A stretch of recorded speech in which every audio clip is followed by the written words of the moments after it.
apologize. I was one of the ones that forgot my manual today, so if you could just drop my evaluation on a piece of paper, that would be wonderful. Thank you. Again, good morning, Toastmasters and guests. I'm going to go over briefly the 5 love languages, and then I'll talk in detail about each love language. The first love language is words of affirmation. The second one is quality time. The third is gifts. The fourth is acts of service. And the fifth is personal touch. Now, Gary Chapman, PhD, he's the one that wrote the book, and he has a DVD on love languages. So if you're interested in learning more after I'm finished speaking, you can go to his website, order the DVD, order the book. He also has a book on love languages for children, which is great. And then he also has a book on, I forgot the title, but it's for the workplace. Love languages for the workplace, but basically it's how to give an apology in the workplace to make that person feel loved. And in that, just to talk a little bit more about that, that's really good because some people, if your love language is words of affirmation and you have a conflict with someone, you need to apologize in words of affirmation. That means they need to hear words to feel good and forgive. If it's quality time, then you're going to need to apologize maybe one-on-one and really have some serious quality time with that person. If it's gifts, maybe you need to buy that person a little gift and apologize. Acts of service, showing that person that you really meant that you're sorry, not just saying it, so through some acts of service. And then personal touch, and that would be touching the person and really maybe looking eye to eye and letting that person know that you are really sorry. So his book goes into more details about that, and that's not exactly what I'm speaking of, but I think that one can affect all of us. Now, the 5 love languages, because I'm not talking to children, I'm talking to adults, the way Gary talks in his book is for your mate. So there's some very personal things I'm going to leave out today. Because it's not a sexual class. It's not sex education. So I'm not going to go into that We're part. over 21. Yeah. So, starting off with the words of affirmation, Mark Twain once said, I can live for 2 months on a good compliment. I can live for 2 months on a good compliment. So that would be words of affirmation. Someone that can really thrive when you give them that a girl or that a boy. Verbal appreciation speaks powerfully to persons whose primary love language is words of affirmation. Simple statements such as, Arash, you look great in that suit. Or Lisa Tooley, you must be a good friend to many because you have the ability to make people feel special. And I've noticed that whenever we have our board meeting, when we're in here, you're a great greeter, you greet the visitors, you're a peacemaker. I really feel that you have that ability.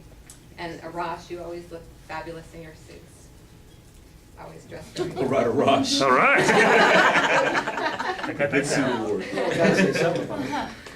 Aside from verbal compliments, another way to communicate through the words of affirmation is to encourage. People whose love language is words of affirmation, they like to be encouraged. So if you're working with someone on your team, if you have children, perhaps your husband, encouragement would be the way to make them feel loved.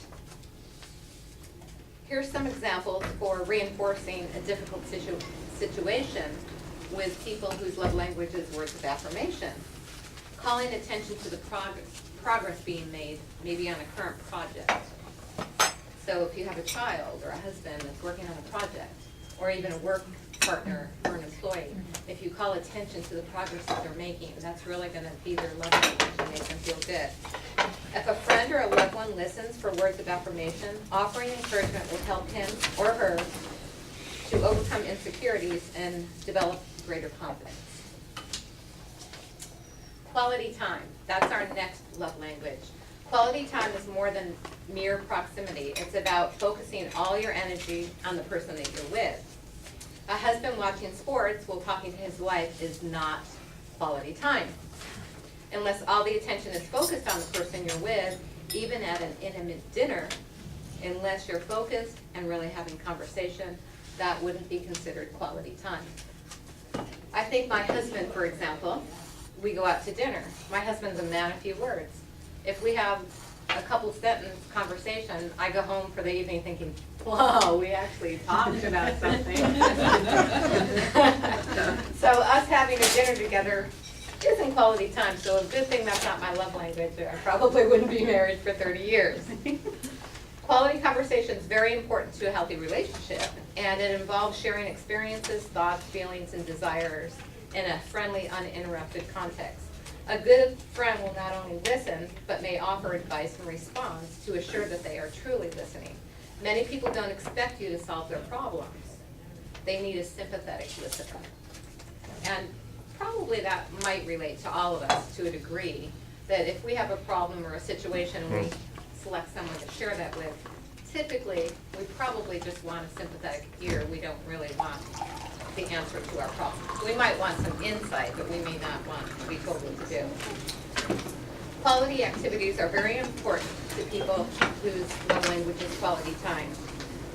Many people feel most loved when they spend special physical time together doing activities that they love to do. Spending time together will bring people closer for years to come. I'm going to skip over the rest of quality time because I'm on yellow. Receiving gifts. Some people respond well to gifts, and this is the person whose love language is gifts. So you might know a spouse, maybe your spouse, maybe a friend, who you give them a gift and their eyes light up and wow, that's it. And that gift doesn't have to be an expensive gift. It can be an expensive gift, but it can just be something merely simple to let that person know that you were thinking of them. Doesn't matter how much money you spend on it, and if you are married to a person who is, or if you are, very frugal, and the person you're married to is gifts, then you might need to renegotiate your thinking on being frugal and give that person some gifts. Acts of service. Acts of service is my love language. That's when people